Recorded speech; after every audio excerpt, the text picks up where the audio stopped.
Datang kembali teman-teman pada channel Kajian Islam di mana berisi tentang konten berbagaikan Islam, ceramah-ceramah Islam. Selamat menonton dan enjoy.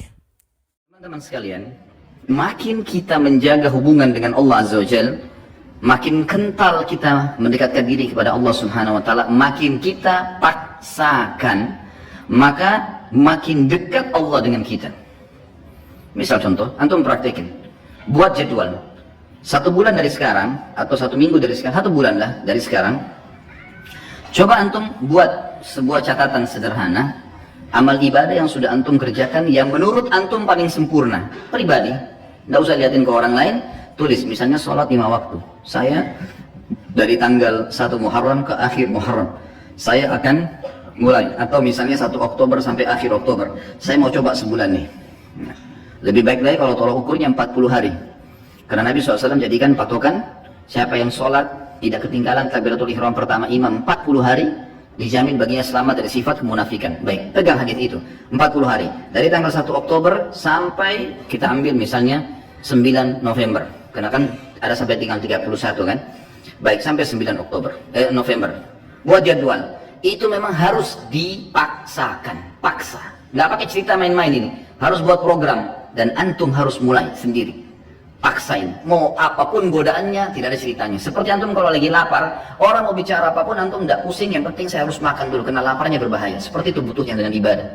Antum lagi haus, orang mau ngomong sebentar, saya mau minum, haus. Begitu antum buat program ibadah sekarang. Lebih penting daripada makan dan minum sementara kita lapar dan haus nih. Buat jadwal, sholat 5 waktu. Saya harus on time. Jadwal, buat jadwal sholat, mulai, start. Subuh, duhur, asar, maghrib, isya, buat catengan. Besok lagi, terus paksain. Karena 40 hari, jaminan selamat dari sifat munafik. Antum tidak akan pernah dusta seumur hidup, tidak akan pernah ingkari janji, tidak akan pernah khianati amanah, tidak akan pernah berbuat curang. Jaminan dari baginda Nabi SAW. Dan tidak mungkin Nabi salah. Tidak mungkin Allah salah. Ada sahabat 2 orang, adik kakak. Kakaknya sakit perut, datang ke Nabi SAW. Ya Rasulullah, adiknya bilang, kakak saya sakit perut. Kata Nabi SAW, minumkan madu. Kasih madu. Adiknya kasih madu. Rupanya adiknya buru-buru. Kakaknya masih kesakitan, kembali ke masjid. Ya Rasulullah, kakak saya masih belum sembuh. Apa kata Nabi SAW? Minum lagi, cari obat lain? Tidak. Nabi ajarkan sebuah konsep dasar ini. Kata Nabi SAW, Allah pasti benar dan perut kakakmu yang bohong. Nggak mungkin Allah salah. Sabar, minum, yakin, pasti Allah pasti benar, perut kakakmu yang bohong. Penanaman akidah yang luar biasa, harus difahami ini. Buat jadwal. Saya belum pernah baca Quran sehari. Baik, sekarang baca. Lebih mudah bagaimana? Habis sholat, buat jadwal ini coba. Setiap habis sholat teman-teman, habis zikir, jangan berdiri. Hitung pakai stopwatch, 5-10 menit, tidak usah lebih. Atau buru-buru 5 menit saja. Buka Quran, baca. Pokoknya baca. Kalau antum bisa baca 2 lembar setiap habis sholat, 1 lembar, 2 lembar, sampai isya itu berarti bisa 10 lembar per hari. Atau kita ambil ayat lah, 10 ayat habis sholat. 1 hari antum punya 50 ayat. Apalagi kalau antum bisa 20 ayat, bagus kan?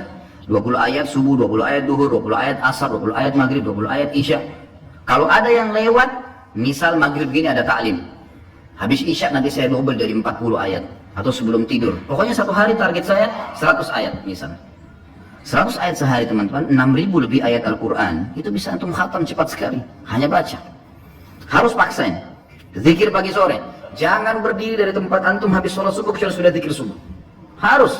Apapun godaannya enggak, duduk dulu sebentar. Dan teman-teman, saya pernah praktekin zikir pagi. Asal antum sudah rutin lakukan. Maksimal 12 menit. Maksimal udah. 12 sampai ini kita baca zikirnya. Kalau ditambah dengan wirid yang lain seperti la ilaha illallah wahdahu la syarika, ini saya pernah baca 100 kali. Saya praktikin ya, dengan tidak terlalu buru-buru, tidak juga terlalu pelan. La ilaha illallah wahdahu la syarika lahu mulku alhamdu wa huwa ala kulli syai'in qadir. La ilaha illallah wahdahu la syarika. Jangan berhenti mulut antum, sambung, nyambung. Itu 7 menit selesai 100 kali. Jadi semua paling lama 20 menit. Duduk di situ. Apalagi kalau antum duduk sampai syuruk, itu masya Allah, bagus sekali. Saya yakin 20 ayat dan zikir pagi tuntas tuh. Waktu syuruk. Jangan ngomong teman-teman sekalian, kecuali ada taklim. Syuruk tapi ngobrol di pojok sana, ngobrol di sana, ada apa ngobrol? Nanti sebentar ngobrol itu. Kasih hak nih, jadwalin. Harus sudah selesai nih. Habis asar jangan berdiri. Tunggu sampai zikir antum sore selesai. Syaitan punya standar godaan. Nanti aja di jalan, nanti aja di rumah. Sampai sekarang masih banyak pasti belum zikir sore nih. Syaitan suka goda. Duduk, paksain. Jadwalkan, gitu kan? Sehari itu semua amal-amal harian yang rutin semua harus on time. Antum jalanin seminggu lah, on time. Fokus ini saja dulu. Kalau sudah minggu yang kedua, buat coba selain yang on time ini, buat plus-plus. Plus-plus itu kayak jenguk orang sakit, kayak menghafal satu hadis setiap hari satu hadis, atau seminggu satu hadis. Buat plus, misalnya jenguk bakti sama orang tua. Walaupun cuma telepon, ada plus-plus dari jadwal rutin, jalankan seminggu. Coba begitu, atau kalau kebanyakan, pindahin ke pekan ketiga, pekan keempat. Dan ini harus dipaksain ya. Ini nanti teman-teman kalau sudah dipaksakan, jadi terbiasa, kita jadi seperti roda. Jadi seperti sebuah kebiasaan, tidak enak lagi kalau nggak dilakukan. Jadi kalau antum kerjaan sebulan, atau 40 hari tadi, memang butuh paksa di sini. Insya Allah setelahnya nanti malah jadi nggak enak. Orang kalau biasa puasa Senin Kamis terus nggak puasa, nggak enak. Atau orang biasa sudah ke masjid, sholat, on time, telat sedikit, rasanya beban, gitu kan? Terus begitu. Dan kata kuncinya, kalau kita sibukkan diri dengan kuota amal soleh seperti ini teman-teman sekalian, pasti dosa atau akan tinggalkan secara otomatis. Nggak ada waktu buat dosa udah. Jadi nggak usah sisipkan energi khusus, tinggalkan zina, tinggalkan riba, nggak. Sibukkan diri dengan amal soleh yang akan tinggalkan nanti. Karena ini penting di sini. Sibukkan diri dengan amal soleh, maka dosa akan kita tinggalkan. Kalau ini terjadi, akan terjadi banyak karamah. Sebagian ulama menyusun ada beberapa tingkatan karamah itu. Yang pertama, yang umumnya datang kalau orang itu memaksakan diri dalam ibadah, mengerjakan yang wajib dan sunnah, meninggalkan yang haram dan makruh, maka dia akan sering melihat, dia akan sering merasakan firasatul mu'min. Yang kata dalam hadis Nabi SAW, kata Nabi SAW, firasatul mu'min benar. Ada sebuah perasaan yang kita rasakan, orang ini baik atau tidak baik. Jadi ini bisa dibedain ya dengan sesuatu kalau antum belum dekat sama Allah. Itu berarti dari belum tentu benar, bisa dari syaitan, sangka buruk. Tapi kalau seseorang sudah paksain diri, sudah jadwal ibadah tadi, antum bisa merasa orang ini mau niat jahat atau ini orang yang mau baik sama kita. Tapi konsekuensi ini dulu nih. Kalau sudah terpenuhi ini baru.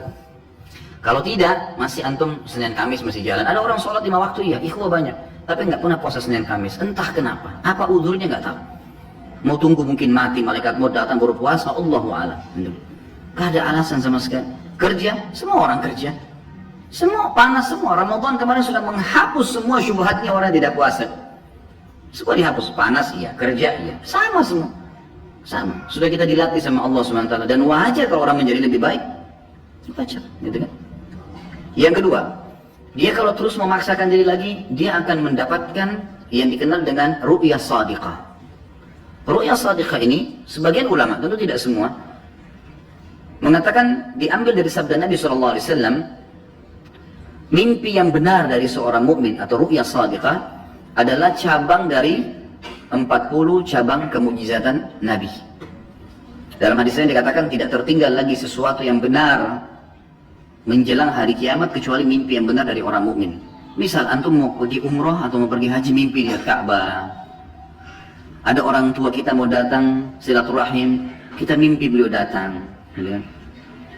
Banyak hal yang diperlihatkan oleh Allah SWT, mimpi. Dan mimpi itu berita gembira, membuat orang mukmin ini senang.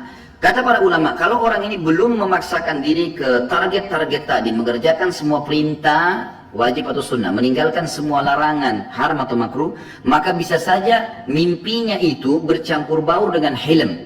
Hilm ini lawannya ru'yah shadiqah.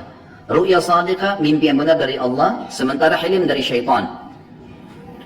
Jadi kalau antum masih mimpi, nggak tahu ini benar dari Allah atau bukan ya. Nah ini karena masih belum sampai pada itu.